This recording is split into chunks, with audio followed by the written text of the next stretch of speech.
When the neighbor checked on Christine, what did she discover?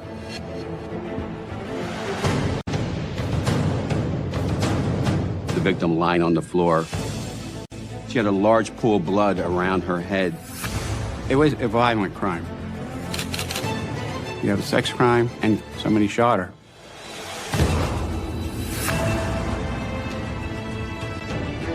My world stopped. I would just cry. Why would anybody do that to her? How could somebody take her life?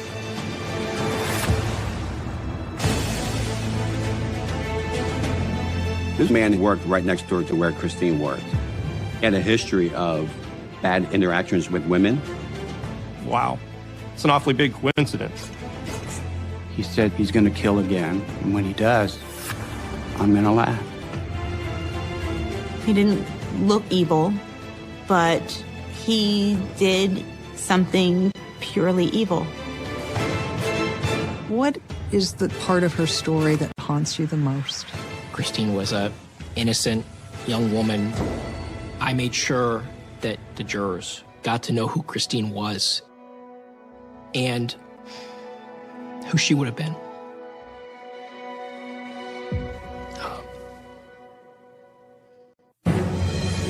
And tonight, we're on the case in Orlando, Florida.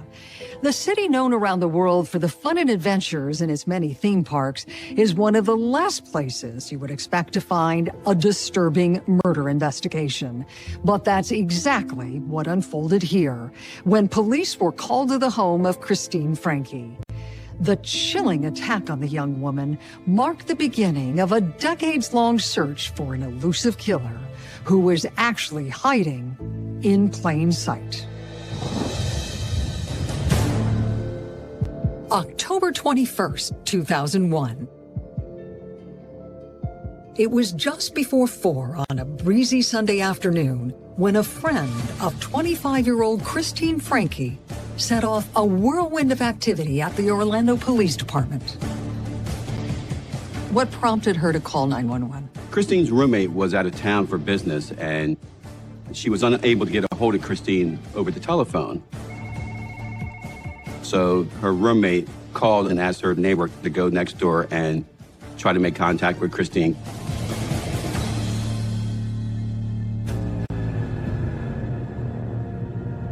When the neighbor checked on Christine, what did she discover? The neighbor knocked. There was no answer.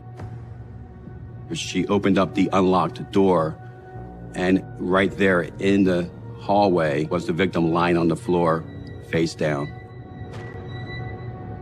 Was it obvious to her that Christine was dead? Yes. She had a large pool of blood around her head. She drops down, tries to lift her up. She's stiff. At that time, she's on the phone with 911. Detective Roy Filippucci got the call and raced to the crime scene. Describe to me what you saw when you entered the apartment. Horror. The first thing I saw was a female with her pants pulled down, her shirt pulled up, her head is towards the kitchen. Somebody shot her. A .25 caliber shell casing discovered near the body supported that theory. As detectives surveyed the small apartment, they discovered additional evidence that pointed to how the deadly attack unfolded. Was there evidence of a struggle inside the home? Yes, Christine had injuries on her face that were consistent with her fighting back hard. She had a large gash on the side of her head. She had 4 blunt force lacerations consistent with being hit with a hard object like a firearm. Christine's neighbors told police she was a waitress who had worked the late shift at a nearby bar the night before. She was still wearing the shoes that she had worn during this double shift that she had worked. These grimy shoes were still on her feet. Police believe the dirty shoes were evidence of when the attack had begun. Where she was found and the state of her dress indicated that she had been shot within moments of entering her apartment.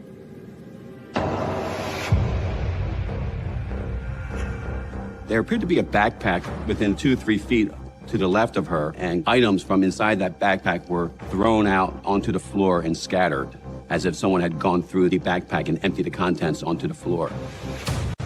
Christine's purse was among the personal items. Did the purse appear to be rifled through? Yes, it appeared to be emptied.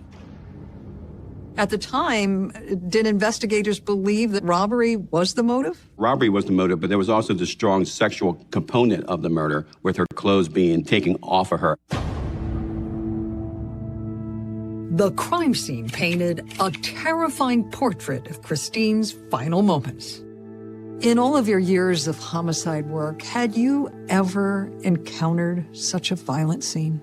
Not that violent. You have a sex crime, a homicide, an armed robbery. While police continued to process the scene, Christine's sister Barbara was still trying to get updates about what was happening. Each one got progressively worse. How did you become aware that Christine might be in trouble? Christine's girlfriend called me and she was freaked out a little bit. She said, I can't get a hold of Christine. I think something's wrong with her. I talked to the neighbor and she went to check on her and she can't get a hold of her since. My mind was spinning, wondering what's going on. In fact, Barbara was terrified. She asked a friend to drive her to Christine's apartment. On the way, she reached out to the police.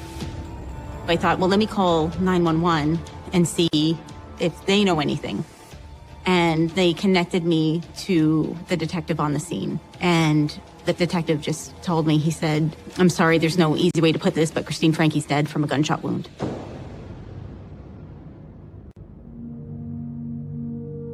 And you were still in the car when you were talking with the detective, correct? Yes. I was crying, but there were no tears yet. It just happened that fast that like my body couldn't catch up to the emotion. Just unbelievably shocking news to hear. And it was during that rush of pain that Barbara realized she now had to find a way to tell her parents There she is. Hi. that their beloved Christine was gone. In the van. I can't imagine the pressure on you. You're trying to stay whole, but you were the one who had to break the news to your mom. Yeah, that phone call was so hard to make. I remember I called my mom and I said, Mom, something's happened to Christine. She said, why? What happened? She said, Mom, you better sit down. I said, Mom, she was shot and she's dead in her apartment. I said, are they sure it's her? It was like, you just can't imagine it. Why would anybody do that to her? How could somebody take her life?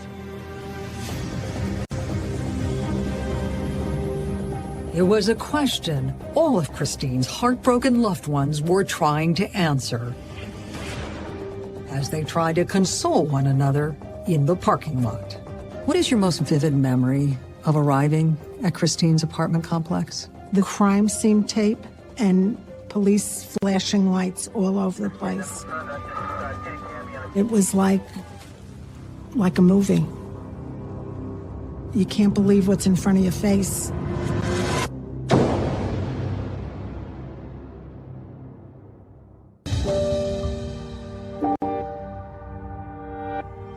The murder of 25-year-old Christine Frankie shattered her family. How did the murder impact all of you? It left a gaping hole. My world stopped, but life didn't stop. I remember going back to work and I couldn't even look at people in the face because I would just cry. And those closest to Christine struggled to understand how those tears would ever stop or how life would seem normal again. There was never life without her. We shared a room until we were in junior high. She was always so cool. Everybody wanted to be like Christine. She was so much fun. Christine had been working on her teaching degree. Her goal was to help children with learning disabilities. But those dreams would never be realized. As the investigation got underway, police had little to work with. Christine went to work and she came home. She was attacked in her own home. It was a nice area in the city of Orlando, so it was completely unexpected. Christine's autopsy helped fill in some of the blanks. Christine had a single gunshot wound just above the lip, below the nose, and with the trajectory of the bullet going in and up towards the back of her head. How would you describe that gunshot? Based on the trajectory, I have two theories of how that happened. Either she was on the floor with her head up and back, or the suspect had Christine in a bear hug from behind with the gun pointed up towards her, firing that weapon, killing her. She had absolutely no chance to survive this wound, did she? Not at all.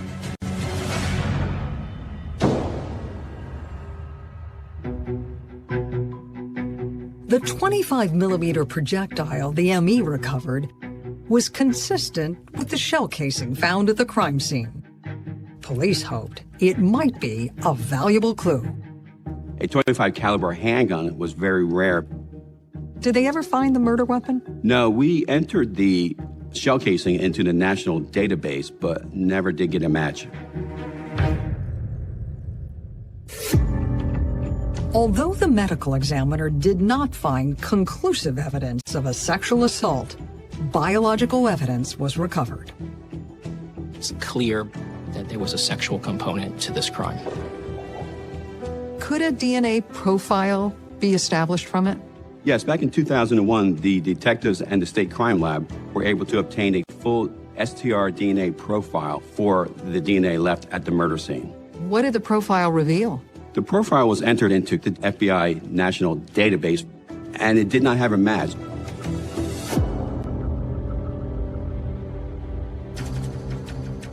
Still, investigators were certain that profile belonged to Christine's killer.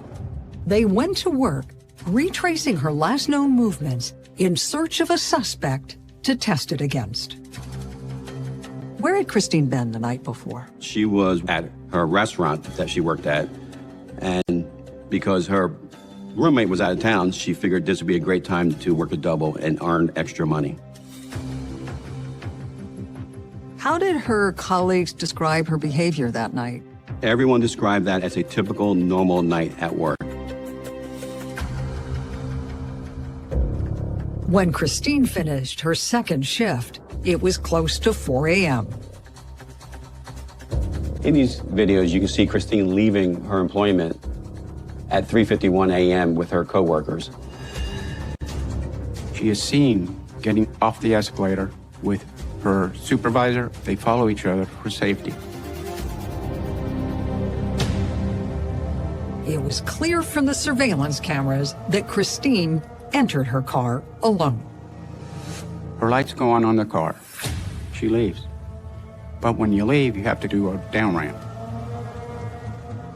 What happens after you see Christine's car come out of the parking garage? There was a white car seen on the video driving around, and when Christine's car was leaving the parking garage, this white car was directly in back of her. I thought that vehicle was involved. Did the surveillance video capture the license plate? No, couldn't get a tag, couldn't get make or model. You can see one occupant.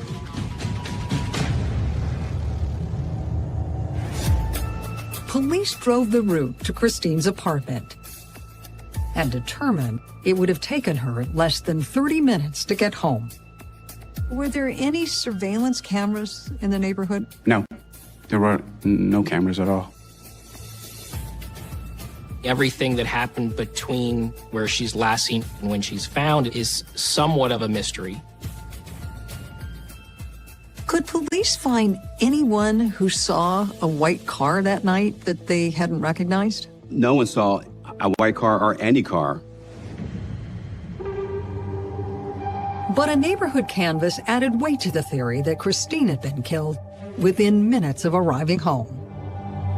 Detectives canvassed the entire neighborhood. One person who lived up top there described a loud noise at about 4:20 or 4:25 in the morning. The occupant said, I was awakened by a crash or something that was very loud. How did that help investigators refine their timeline? It is consistent with going into her apartment, putting her keys down, and then being confronted with her attacker. And investigators were about to get their first lead on who that attacker might be.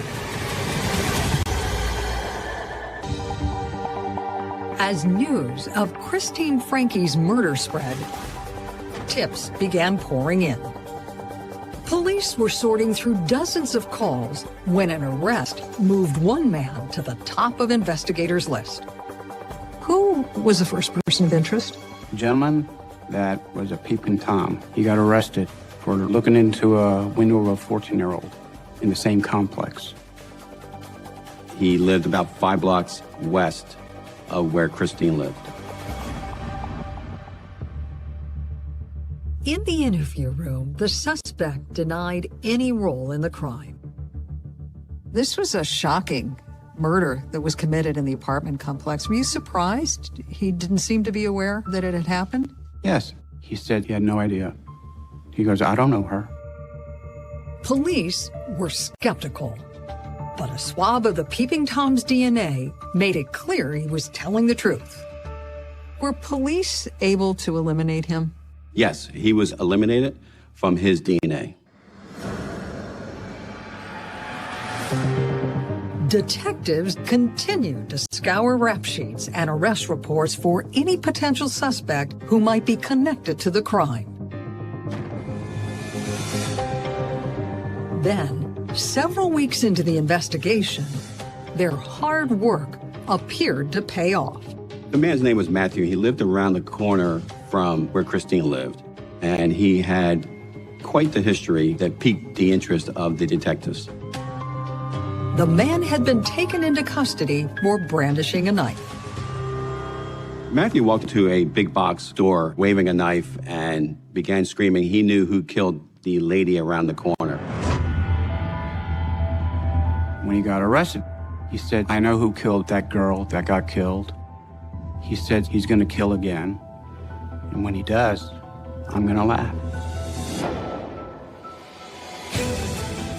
But once the handcuffs were on, Matthew refused to answer questions.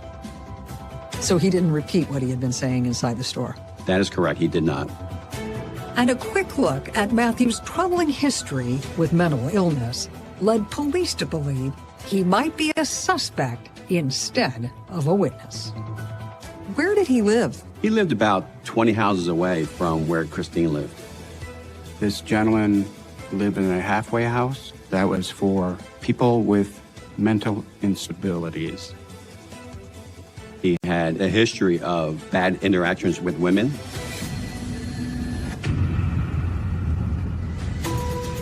Detectives dug deeper and discovered the halfway house couldn't account for Matthew's whereabouts on the night of Christine's murder. Did he have an alibi for the night of the murder? He did not. Witnesses said he left the halfway house and did not return. He was gone until around 11 o'clock the following day.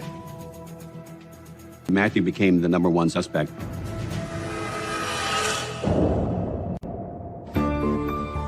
Police had a lot of questions for Matthew, but they never got to ask them. When they tried to interview Matthew, he asked for an attorney, and the attorney would not allow us to speak to him. So essentially, from the time he was arrested, he shut down. The only statements they received from Matthew were those spontaneous statements that he blurted out in the big box store. After Matthew's lawyers secured his release for the incident at the big box store, investigators put him under surveillance. They hoped to surreptitiously obtain a sample of his DNA. We have our people watching him. We got DNA of bottles, straws, plastic cups. Detectives believed that Matthew's DNA would be a match to the crime scene evidence. But the testing results were surprising. Were police able to clear him? Yes, he was excluded as a contributor to the DNA.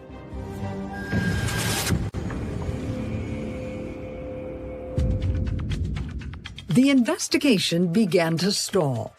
Dozens of vague leads were chased, but none moved the case forward. Then, one of Christine's coworkers mentioned a regular customer who had made her nervous. Who was the suspect? This was a man who worked right next door to where Christine worked, and he had asked her out on dates and made her feel uncomfortable. No one knew the man's name, and there was no incident between them that raised red flags. The tip was added to the file, but it wasn't followed up on. In fact, it would be 5 long years before that story reignited the investigation.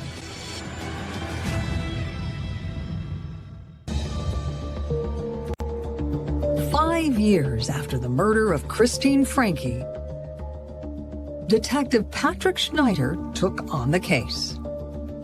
As he studied the file, he noted that neither old-fashioned police work nor DNA science had helped identify her killer. There hadn't been any matches either through CODIS or through the elimination samples that we had been collecting throughout the investigation.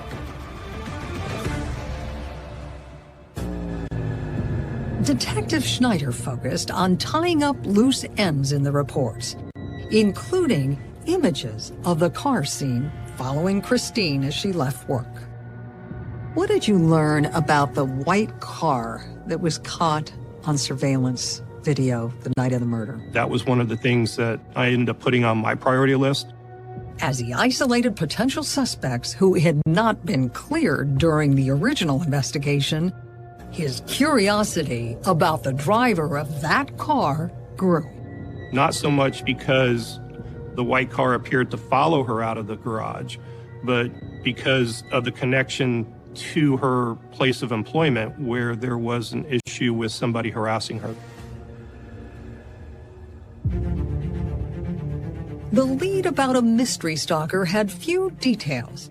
The best clues were the description Christine had shared with her girlfriend and the name of the restaurant where she said he had worked, the NASCAR Cafe. It was just steps from Christine's job. Detective Schneider refused to give up.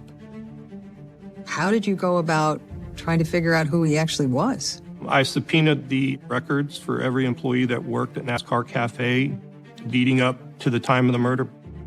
By eliminating all the other people who worked there, we were able to identify this person who made her feel uncomfortable. He was let go of NASCAR shortly after the murder. He was the right age, he was the right build, he matched the description perfectly. And there was more. They found disturbing allegations of violence against women. We had learned that this suspect was a suspect in 2 other sexual assault cases in the immediate area of where Christine's murder occurred. Was he arrested for those attacks? They were never able to develop the probable cause to arrest him. Police read through the reports and came upon a shocking detail. When the suspect was brought in for questioning, he was in possession of a .25 caliber pistol. That was the same unusual caliber weapon as the gun used to murder Christine Franke. What was your reaction to that? Wow.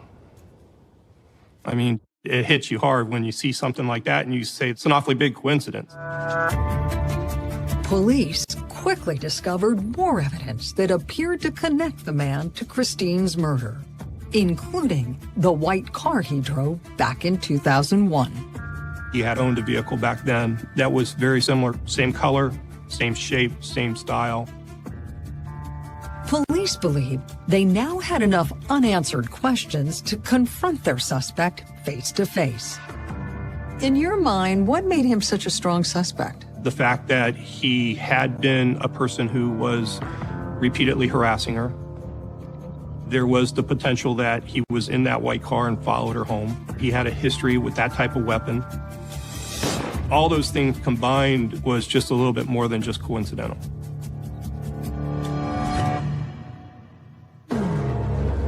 But finding the man wouldn't be easy. What efforts did you make to track him down? We utilized a phone trace and law enforcement databases to develop an address. Where did you end up finding him? That is new residence in Lake County, Florida. Did he ever acknowledge knowing Christine? He denied knowing her, and that's what made me even more suspicious. There was no doubt in my mind that he was the person who was hitting on her. Were you equally confident that he was her killer? I believed that it was highly likely.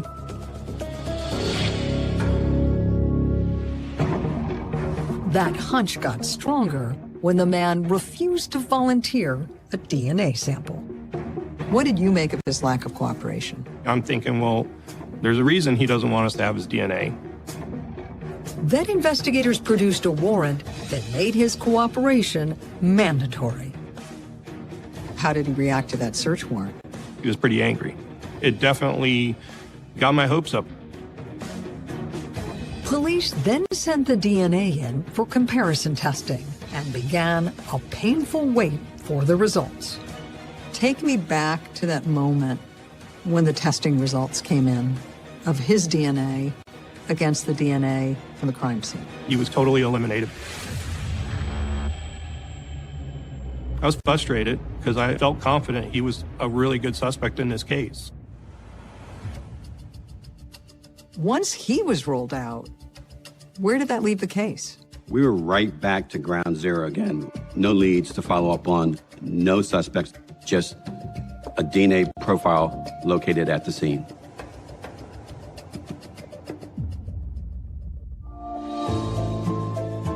For Christine's family, it meant their long and agonizing wait for answers would continue.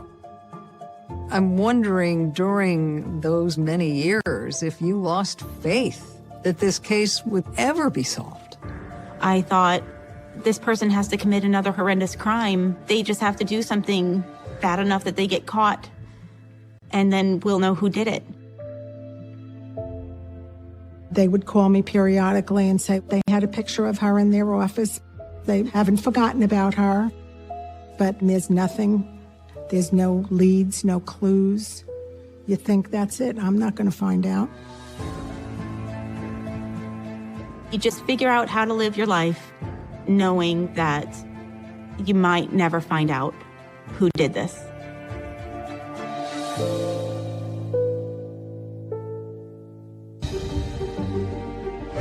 The murder of Christine Franke remained unsolved for 11 years, until Detective Michael Fields decided to restart the investigation from scratch.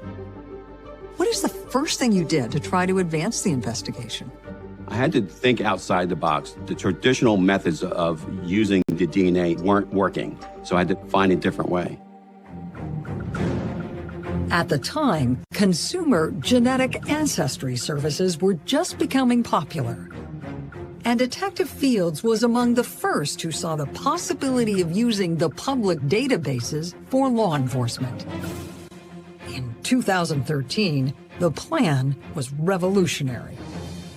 I said this would tell me who his relatives are, and that would be a great start to finding out who the suspect is. Had you ever done that in a case before? No. Fields teamed up with an independent lab to put his idea to the test. You spent a lot of time building the suspect's family tree. What did that involve? His family was extremely large, and broken up. I didn't build a family tree, I built a family forest. Detective Fields worked around the clock for months until he narrowed his search down to two brothers who both lived in Florida. He decided to target the one with a criminal history first. How did you get his DNA? Detectives were able to obtain his DNA from a Gatorade bottle at a work construction site. Once it was tested, did you have the killer? No, we did not. What was your reaction when you found out that his DNA did not match the DNA from the crime scene? Happy, because I knew the last person left had to have been Benjamin Lee Holmes. Still, at first glance, Benjamin Holmes was not the type of suspect investigators had expected. He had never been accused of a violent crime. Benjamin Lee Holmes was an average American living in Orlando. He was a manager at a local fast food restaurant. He was just laying low, living his life. But there was at least one detail that helped convince investigators they were on the right track. At the time of Christine's murder, Holmes lived just miles from the crime scene. Detectives hoped that a sample of his DNA would confirm their suspicion. We had some surveillance set up at his residence, and Benjamin Lee Holmes stepped outside smoking a cigar and tossed it. And detectives were able to go obtain that and bring it back to the crime lab. What did the testing reveal? He was the person who left the DNA at the murder scene.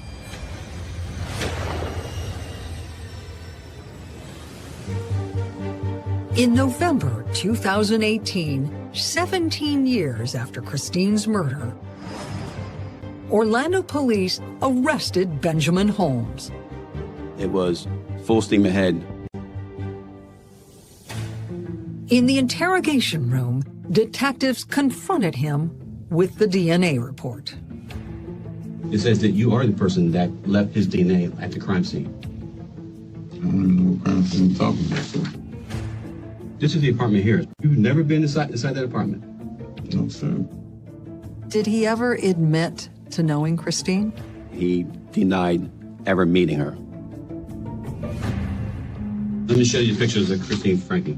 Ever have any kind of relationship with her? Ever dated her? No. Investigators pressed Holmes. You're here because you murdered her. I did not murder You shot her. nobody. You left your DNA on the scene. It's been there. But despite their frustration, investigators knew that Holmes' denials had actually sealed the case against him. He tried to come up with excuses, but none were good enough. The signs wrong with his plan. I don't know. Got me on the edge of my seat. Still He was unable to explain why his DNA would be found at a crime scene. Did he make any admissions?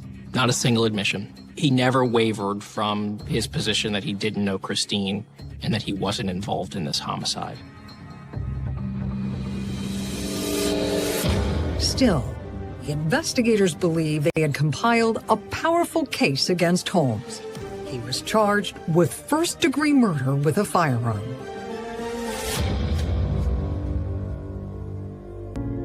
It was the news Christine's family had been waiting for nearly 2 decades. What was your reaction when Detective Fields told you an arrest had been made in the murder? I was so totally amazed and relieved and happy. The rest of the day, I just couldn't function. I would bust into tears and laugh and then cry. Just so many mixed emotions. Holmes was offered a plea deal in exchange for a confession. He was given an opportunity to potentially reduce his sentence if he would sit down with me and Detective Fields and tell the story of how Christine died. He declined that opportunity and went to trial.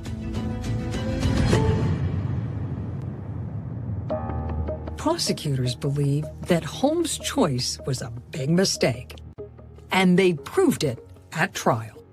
The actual facts of this case are really as terrible as anyone can imagine. Christine was an innocent young woman with her entire life ahead of her.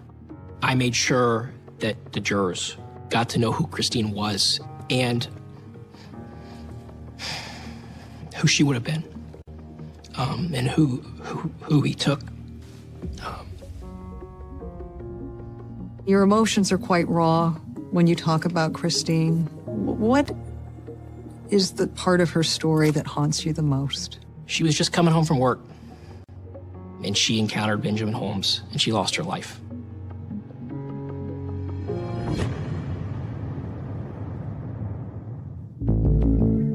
Christine's loved ones sat in silence, just steps away from the man who took her life. He didn't look like pure evil, but he did something purely evil. Pure evil. So many people showed up for Christine and were there day in and day out. There was always this support and love that touched me throughout. Prosecutors, investigators, and Christine's loved ones all held their breath as the judge read the jury's verdict. Mr. Holmes was guilty. The second that I heard guilty, just an absolute flood of emotion and relief.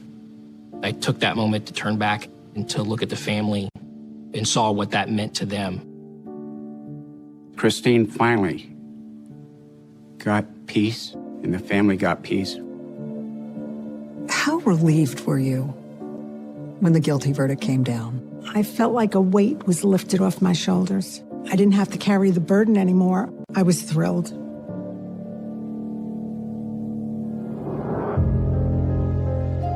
Holmes was sentenced to life without the possibility of parole. Did you ever see him show any signs of remorse? Oh, not a single drop. Because he held his stance that he didn't do it.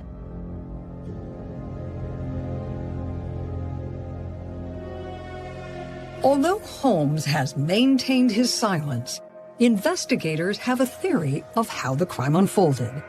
They believe Holmes targeted the young waitress, waiting until she was alone and vulnerable. I believe that the sexual component was the main drive. He must have seen her at the restaurant and saw something that he had to have. I think that was the driving force.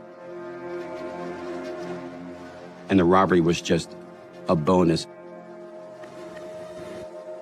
Detectives believe it was the act of a selfish and callous monster. I'm glad that he is incarcerated and unable to hurt anyone else.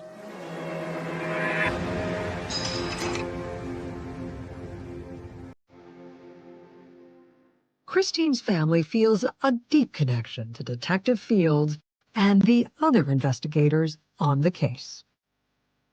I'm so grateful that he never gave up. Although Christine's killer may be behind bars, the void he left in their lives is just as painful. It's not fair that Christine was taken from us. It's never going to be fair. But at this point, you can't get fair. You can only get justice. We just keep the memory alive. And instead of focusing on the sadness, we try and focus on the good. Hi.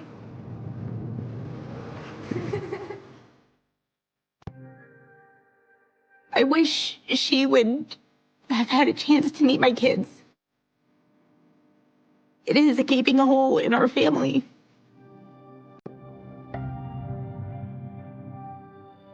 I just miss her so much.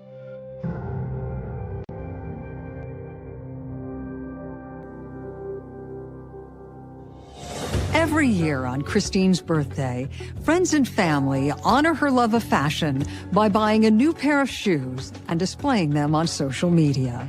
The tradition continues with more and more people joining in each year. I'm Paula Zahn. Please join us again next time when we're back on the case.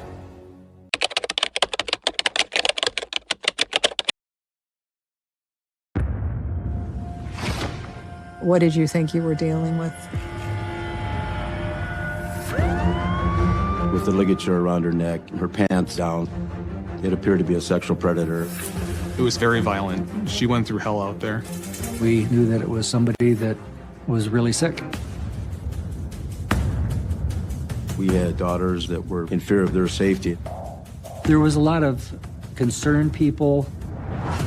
He was a very evil person. Just pure evil.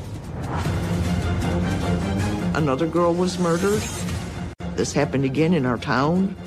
It was a shock. They were similar in age. They were in close proximity of each other. Both had been strangled using an article of clothing. We thought that those two cases were connected. Investigators looked at people who had violent sexual assault convictions to see if they were involved. How real was the fear that whoever killed Christina and Kimberly would strike again? It was a real concern because if we don't find him, he would be killed again. This guy's not going to stop. And tonight, we're on the case in Howell, Michigan, a sleepy suburb just west of Detroit. It was here in this tight-knit community that two young women were abducted off the street during a pair of shockingly similar crimes. And when their bodies were found, police had little doubt that both had been murdered by the same deadly predator. From the start, it was clear that solving the cases would be challenging. Police had few leads and almost no evidence. In fact, many in law enforcement feared that the only way this prolific killer would be caught was if he struck again. March 29th, 1983. It was 1:30 on a dreary winter afternoon when police got a disturbing 911 call from a hunter that would force them to confront something far worse than just the elements. What did he report? Walking through the state game area in Livingston County, he had come across a half-clothed female found deceased in a wooded area. At the time, Detective Bob Bazat had no idea he was about to embark upon an investigation that would haunt him the rest of his career. But one glance at the victim was all it took. Was it obvious to you how she was killed? We saw the ligature around her neck, her pants and underwear were down, so it was pretty obvious as we approached her what we were dealing with. What did you think you were dealing with? A sexual predator, a definite homicide. Although the crime scene was troubling, investigators like Ed Moore knew that every piece of evidence they found might be the one that put a killer behind bars. My initial responsibility was taking pictures of the scene and then processing the scene. How would you describe the position her body was found in? She had no clothing from the waist down. She was dressed from the waist up. She had on a black t-shirt, a hooded sweatshirt, and then she had a coat that was pulled down behind her back, but her wrists were still in the coat. Below her right shoulder was her bra that had the straps torn off and was tied in a knot. Could you tell how the victim had died? Yes, she had one of her socks tied around her neck.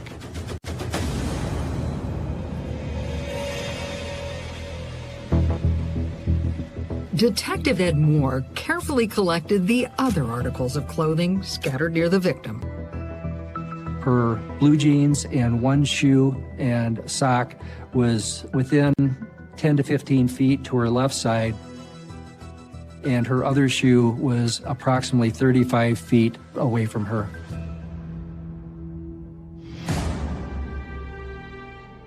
The evidence told a grim story, and the thin layer of wet snow on top of many of the items helped pinpoint when the attack had taken place. On the 20th of March, we received about 6 to 8 inches of snow during that snowfall.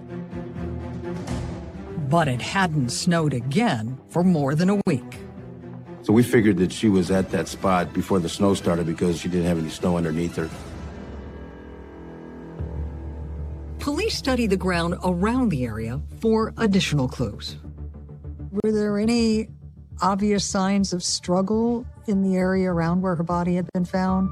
We didn't see any areas of struggle. The weather probably helped compromise it, but there was no indications of any shoe impressions around her body. Could you get any sense if the murder happened there or if the body was just disposed there?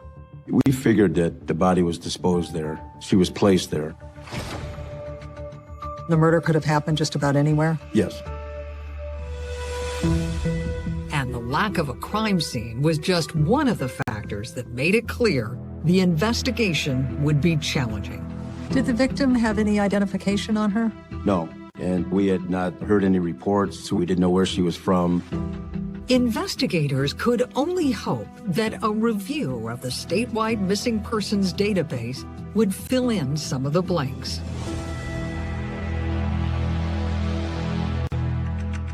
Meanwhile, the victim's body was transported to the medical examiner's office for an autopsy. What did the medical examiner determine was the cause of her death? The medical examiner listed it as a ligature strangulation homicide. Were there any obvious defensive wounds on her body? No. The ME's findings also confirmed the motive for the attack.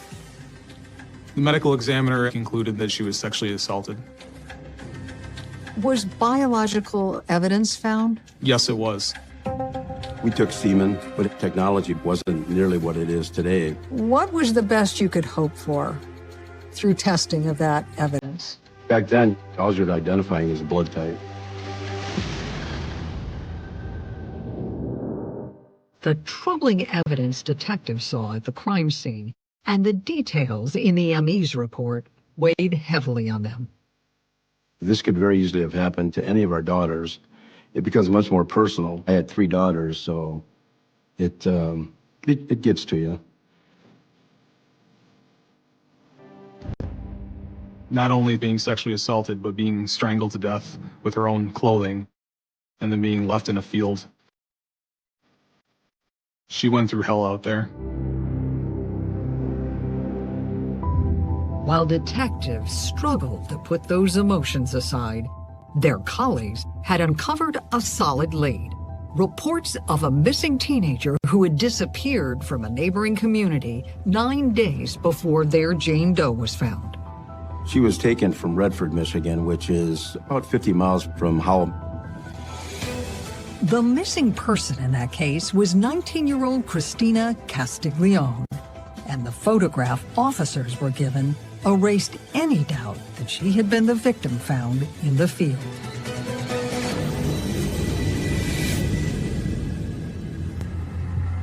That meant detectives now had to perform the most gut-wrenching job in law enforcement, telling the young woman's family that she was never coming home. It gets pretty emotional. It's heartbreaking. When police arrived at the Castiglione's home, loved ones were still praying for Christina's safe return. Were you all at home together when the officers broke the tragic news? Yes. When I saw them all walking up the driveway and the priest was with them, I thought, this is not good. They're coming to say that they found her.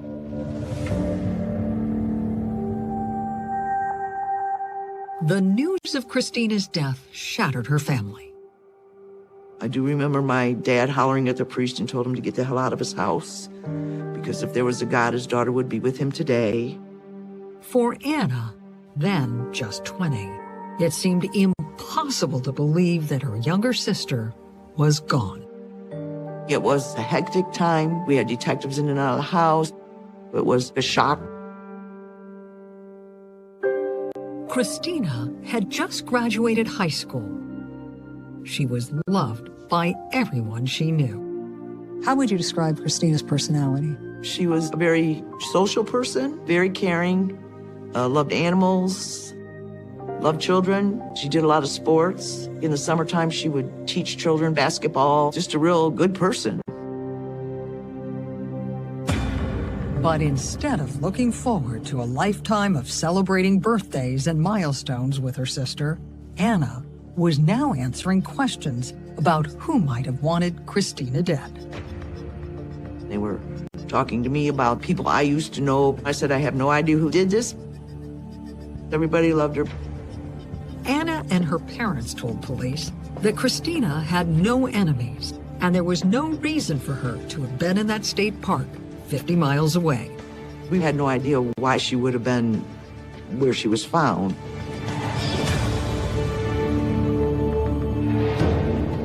Still, detectives believed that if they could uncover how she had ended up in that remote area, it might point them to a suspect. I'd say 95% of the time on homicide cases, the victim knows the suspect. It's not just a random type deal. Who did you think could have been responsible for such a violent attack? At that time, we weren't really sure. We just knew that it was somebody that was really sick.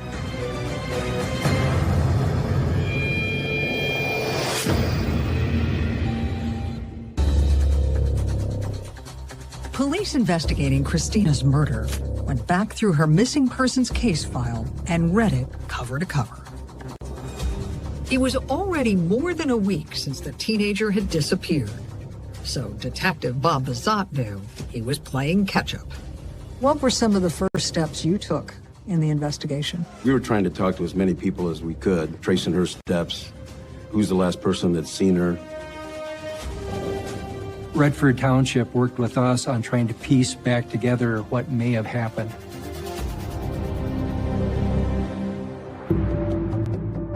The mystery began on Saturday evening, March 19th. Christina had spent the afternoon socializing with the girls, but as the sun went down, she was ready to head out. She had been at a friend's house waiting for her boyfriend to pick her up. And then her boyfriend didn't show up. Christina eventually decided to make the short trip back home on foot. She was walking towards our house, and she stopped at a payphone and called one of her friends who lived 2 blocks away from us, said, I'm coming to your house. That call was the last time anyone spoke with Christina.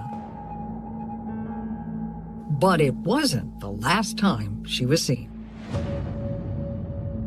Who was the last person to see Christina? The last person to see her would have been her boyfriend.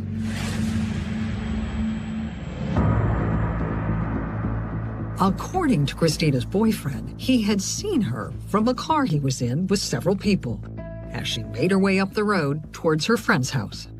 What time of night was this? She was seen walking on 5 Mile Road at about 8 p.m. How would you describe the road? 5 Mile Road is a very suburban road. There were streetlights. It was a very well-traveled area. Investigators were puzzled and had a lot of questions for Christina's boyfriend about what happened next. Why didn't he pick her up? He was in a vehicle with a bunch of his friends, and Christina didn't necessarily like the friend group that he was associated with, so he had chose to pass her and then got dropped off at a party store less than a mile down the road and waited for her to arrive because she was walking in that direction. Did she ever make it to the party store? She did not. So within minutes of his driving by her, she disappeared? Yes. Christina's boyfriend said he tried to find her. He started walking back towards her, and he went to several houses around the area, people that they kind of hung out with. They were looking for most of the night. None of the friends had reported seeing her, and then the next day is when she was reported missing by her parents. Officers fanned out and retraced Christina's last known movements. Redford Township knocked on every door. They checked with hospitals, her employer. They were on the case and they were working hard at it. But there were no sightings of Christina, nor a single clue as to her whereabouts, until her body was discovered 50 miles away. Now, as homicide detectives took over the investigation, they believed the place to start was clear. They needed to have a face-to-face meeting with Christina's boyfriend. When you first heard his story, were you surprised that on a cold night he didn't pick her up? The story from the boyfriend didn't make sense. The fact that he had bypassed her and then got dropped off down the road rather than stopping and getting out right where she was at definitely threw up a red flag for investigators. You try to put yourself in that spot. I'm thinking, man, I would have stopped. Why didn't he stop? That's very suspicious. Was it possible that he was making up that story to cover his tracks? 100%. That's what we thought. And her boyfriend's credibility came further into question once they heard why he and his friends had driven past Christina. They were doing drugs. He had promised her that he wouldn't hang out with these guys because of his drug issues. He himself had a drug problem. Those details added to detectives' concerns. And since they knew that most lies contained an element of the truth, they wondered if what really happened that night was that Christina had seen her boyfriend in the car, and when he met up with her, she was angry about his broken promise. If so, had a heated argument ensued, which led to something tragic. Did he have a window of opportunity to have killed Christina? Yes, he would have had a window to kill her. She wasn't reported missing until the following day. Christina's loved ones had reached a similar conclusion. Did your family believe he was involved? My father did right off the bat. And now investigators wondered if the physical evidence they had collected would prove those suspicions were right. He looked like a prime suspect, obviously. Investigators trying to solve Christina Castiglione's murder hoped the crime scene evidence would help strengthen the case they were building against her boyfriend. But forensic testing in 1983 wasn't nearly as conclusive as it is today. All they could do was blood type it. They couldn't do anything more than that. They knew that the suspect was type A. Did his blood type match the evidence in the case? It did. But investigators also knew that type A blood was extremely common, and the match wasn't strong enough evidence to arrest Christina's boyfriend. Police spent hours in the interrogation room trying to find a hole in his alibi. But the emotional young man stuck to his odd story about riding past her just moments before she disappeared. And surprisingly, the timeline they developed through witness accounts seemed to back it up. Friends she associated with confirmed that he did, in fact, go within the Redford area looking for her that night. His interview, his statement, everything kind of fit. Police discovered there was actually no period of time where he was alone long enough to have traveled 50 miles to dispose of Christina's body. Still, investigators were eager to see what happened when the young man was given a polygraph. When Christina's boyfriend took a lie detector test, what were the results? His results came back as him being truthful. He passed with flying colors. And police also tested anyone who was with Christina's boyfriend that night. Once we got their statements and then they passed polygraph tests, we were comfortable that he was not involved.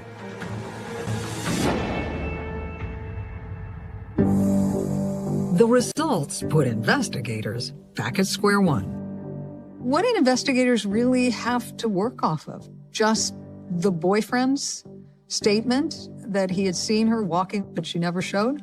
That was it. There was no evidence. There was no eyewitnesses. The main theory was that she was abducted into a vehicle.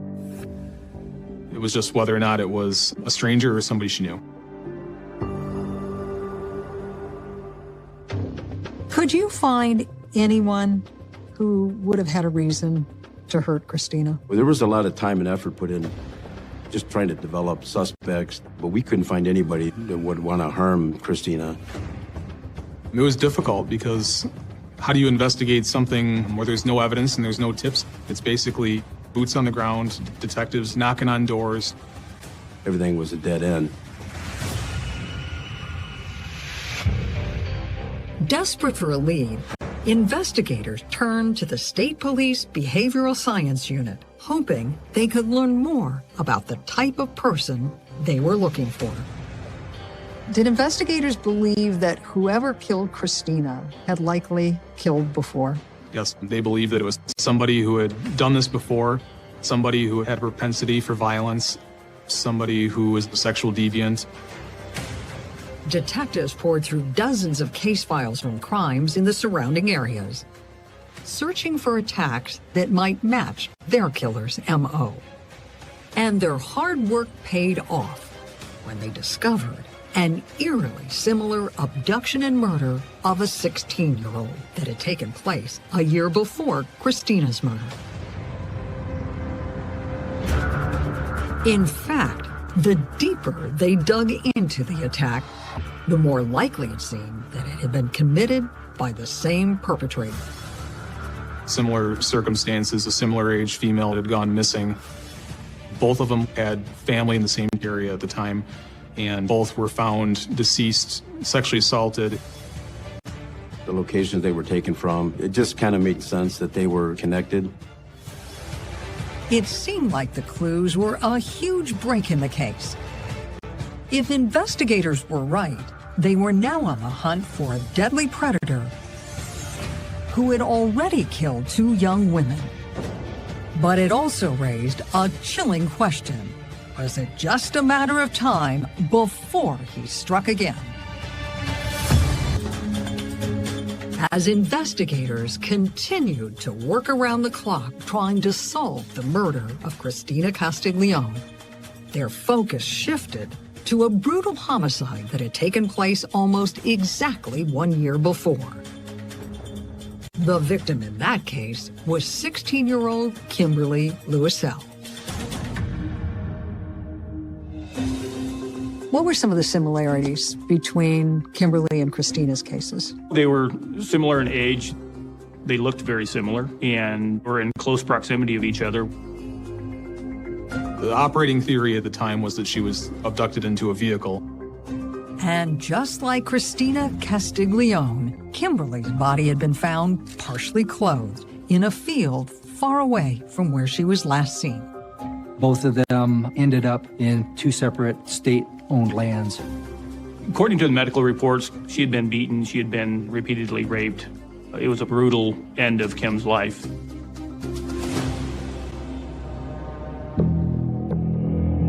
And there was more. At the time they disappeared, both teenagers were walking home after a ride they had expected never arrived. In fact, police were convinced that Kimberly was abducted after using a payphone not far from where Christina had disappeared. She had made several calls to try to get someone to pick her up. So witnesses actually remembered seeing her? Correct. We had one witness that described someone matching Kim's clothing half a mile west of where that phone booth was. Were their manner of deaths also similar? Yes, both had been strangled using an article of clothing of theirs. All of those little things we look at as pieces of a puzzle, and we thought that Christine and Kim's case were connected. Even though police had no physical evidence to back up their theory, the cases were investigated as one, and that opened up new avenues for detectives to explore. Did you look into any of the suspects in Kimberly's case? We did. We started working together with the state police. We were trying to cross investigations and suspects and see if there was any connections. They were even interviewing Kimberly's ex-boyfriends and her family about Christina to see if there was any ties that they could find there. Did they know each other? By all accounts, they did not. Was there any detail from Kimberly's case that helped move Christina's case forward? No, nothing that really helped push Christina's case forward.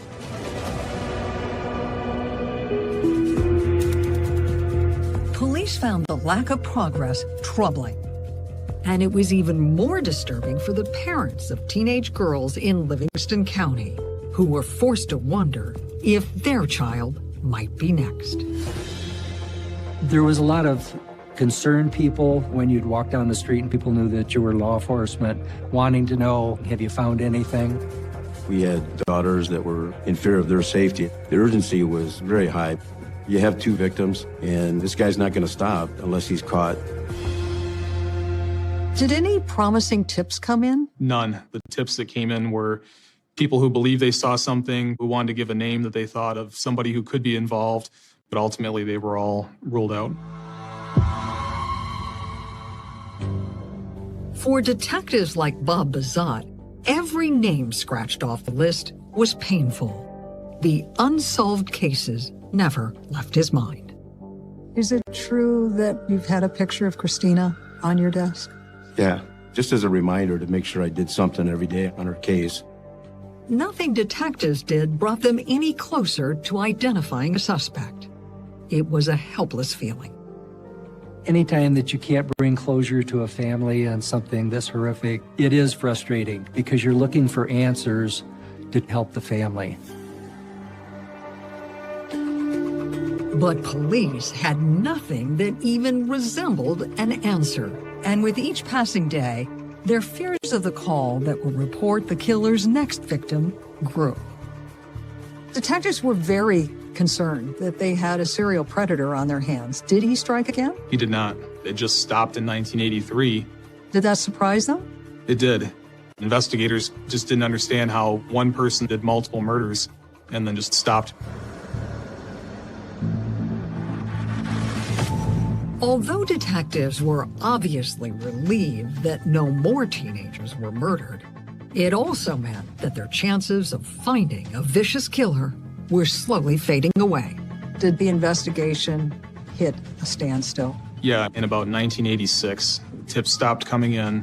There was nothing really more to follow up on. DNA technology still had not progressed to where we could do anything more with the evidence. The case had gone cold at that point. What did you think needed to happen to solve the case? A miracle, honestly, a miracle. The detectives on these cases poured their heart and soul into them, and for some reason they were just unable to find that missing piece. You know there's something out there. It's just a matter of trying to find it.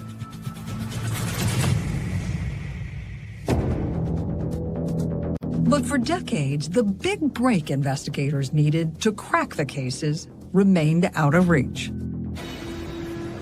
Just how determined were you to try to bring the family some answers? I was very devoted to the case. You looked at the physical evidence, you looked at the interviews, the polygraphs, everything together, and you're saying, okay, what am I missing here? You have other detectives come in and you say, okay, these are the facts. Any more ideas? Did you lose faith that the case would ever be solved? I wouldn't say I lost faith. I knew in my heart they were still trying to find who did this. But that faith only made investigators feel worse when it became clear that the answers everyone so desperately wanted would not arrive in time to ease the pain of Christina's parents. One of the saddest things about this whole story is the mom and dad both passed away. My mom had said she just wished she knew what happened to her daughter. And then my dad was the same way. The night before she passed away, I told her, go see Christine.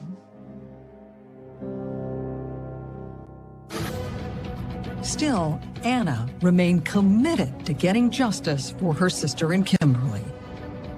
And so were investigators. And the evidence they needed to officially connect the two murders and find a vicious killer was almost within reach. The investigation into the murders of Kimberly Louisel and Christina Castiglione were a top priority for the cold case task force investigating them. They believed solving one would ultimately lead to justice for both. But for now, Christina's case held the most promise. When you looked into Christina's case for the first time, did you really think it could be solved? I did. This is the only cold case that we had in Livingston County that had DNA evidence. And I started really looking at what you could do with DNA. The team hoped that the development of CODIS, the FBI's national DNA database, would be the key to identifying a suspect. Investigators were so hopeful with CODIS technology that we would have a known offender. When the unknown profile was entered into CODIS, was there a hit? There was not. No hits came back. Cold case investigators went back to the beginning and attempted to review the massive case files. But the process was incredibly time-consuming. Our cold case files, they're unorganized. We have papers and binders and boxes full of stuff.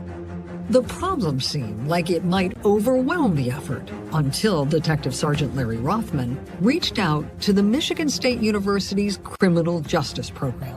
What kind of help did you need from the students? Helping to organize the cases and helping to find out what we're missing. The students digitized every report into an easily searchable database. It made all the hard work done by previous investigators available to the team with a single keystroke. And from the start, it was obvious what the biggest hurdle would be: finding physical evidence that would confirm investigators' decades-old theory that Kimberly Lewisell's unsolved murder was connected to Christina's. What did you see as your biggest challenge? We had a lot of physical evidence, but we had no DNA. Sergeant Rothman checked his newly compiled evidence list, looking for something that could be submitted to the crime lab. But the technicians he spoke with weren't optimistic. You look at a case 40 years old, we were told that it would be one of those needle in a haystack type of situations. But despite the long odds, the lab agreed to process every item. While he waited for the results, Sergeant Rothman turned to his faith. I've been praying that if there was any evidence there whatsoever, that God would reveal that. Then, a few weeks later, his phone rang. Take me back to the day when you got the results from the testing on that DNA evidence. We have a connection between the Lewisell case and the Castiglione case. It was amazing, absolutely amazing. For me, it was an answer to prayer. So it in fact was the miracle that you thought it was going to take to solve this case. It was. It was a miracle. I think it's pretty clear that's what it was. A miracle that would allow the two cases to be prosecuted as one if they ever found the man responsible. All of these cold cases were being solved through forensic genealogy. That's when we pursued that process. The DNA evidence was sent to a private forensic lab that created a massive family tree related to the suspect. Investigators painstakingly whittled the list down until they reached their goal. Only one name really stood out. What was his name? Charles David Shaw.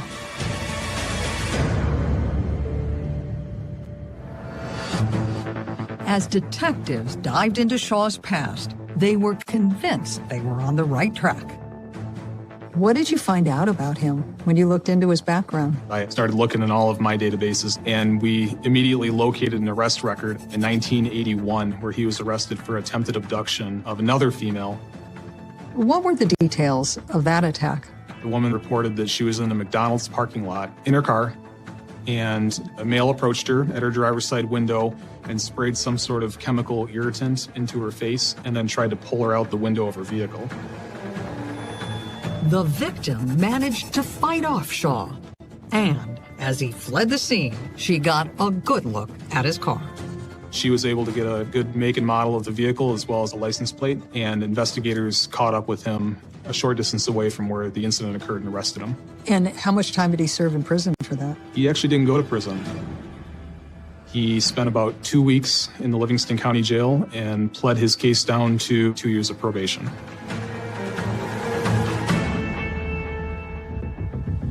And there was more. During his probation, Charles Shaw lived and worked in the area where both Christina and Kimberly were attacked. Charles David Shaw actually resided on the same street as Kimberly Lewisell's boyfriend. Then he later got an apartment within a mile of where Christina lived with her parents. What went through your mind when you saw that in the file? I knew it was him. It made perfect sense. After 4 long decades, the pieces of the puzzle had finally come together. Based on the evidence you had against him, did you think you had enough to charge Shaw with murder? Absolutely. That's when Sergeant Young discovered a devastating detail. We learned that he had died in 1983. How disappointing was it to learn that he had died? It was disappointing because I wanted to be able to put handcuffs on this guy and put him in jail. But there is some solace knowing that he's probably burning in hell right now. Investigators learned that at the time of his death, Shaw was a deeply troubled man, living alone, tormented by his own psychological issues. Charles Shaw's family was very, very cooperative with us. They told us that he had problems. He was a disturbed young man and things going on within him that drove him to do these type of crimes. Still, Shaw's death, just over a year after Christina's murder, helped explain 2 of the biggest mysteries on the case: why the attacks had come to such a sudden end, and why Shaw's DNA never made it into CODIS. Is there any doubt in your mind that if Shaw had lived, that he would have murdered again? He absolutely would have. You could see from 1981 until Christina's death that his propensity for violence was increasing. I think he would have continued along the manner that he was going. He was a very evil person, just pure evil.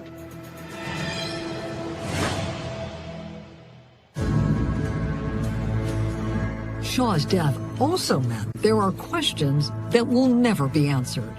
In particular, how and why Shaw targeted the 2 teenagers.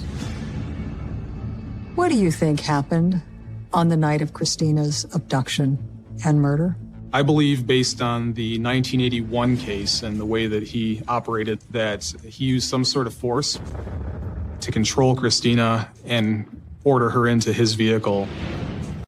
And then from there, she was killed and sexually assaulted. And just like Kimberly Lewisell, Christina was simply in the wrong place at the wrong time. He saw her alone and took the opportunity to victimize her. For Sheriff Babazat, it was the end of the most painful case of his career. How satisfying was it to bring the family some answers? You finally know what happened. Try to bring a resolution to the family. As any detective out there that's worked on these cases, you know, it gets to you. I can see it cuts you deep. It does. Makes you appreciate family a lot more. And those deep emotions made investigators meeting with Anna Castiglione a moment no one will ever forget. What was your reaction when you were informed that Charles David Shaw's DNA was a match to the DNA from the crime scene? Thank God. I never expected them to tell me that. Were you angry that he never had to face justice for what he had done? Yes, he was a horrible person. My sister did not deserve this. But the bitterness was offset by a sense of gratitude. What did it mean to you that law enforcement never gave up on Christina's case? It was absolutely wonderful because this doesn't happen all the time. They wanted to solve the murder like it was their own son or daughter. And even though the final resolution had come too late for her own mother and father, Anna knows they are now finally at peace. They are with her and they're happy now. They got their answers. And I just think of it that way. What kind of a woman do you think Christina would have become if her life hadn't been tragically cut short? I think she probably would have been caring for other people because she loved doing that stuff. I'm sure I'd have nieces and nephews. Now, especially being older, I just miss her altogether. I wish I had a sister. Police say they will continue to work with the criminal justice students at Michigan State University to bring other families the justice they deserve. I'm Paula Zahn. Please join us again next time when we're back on the case.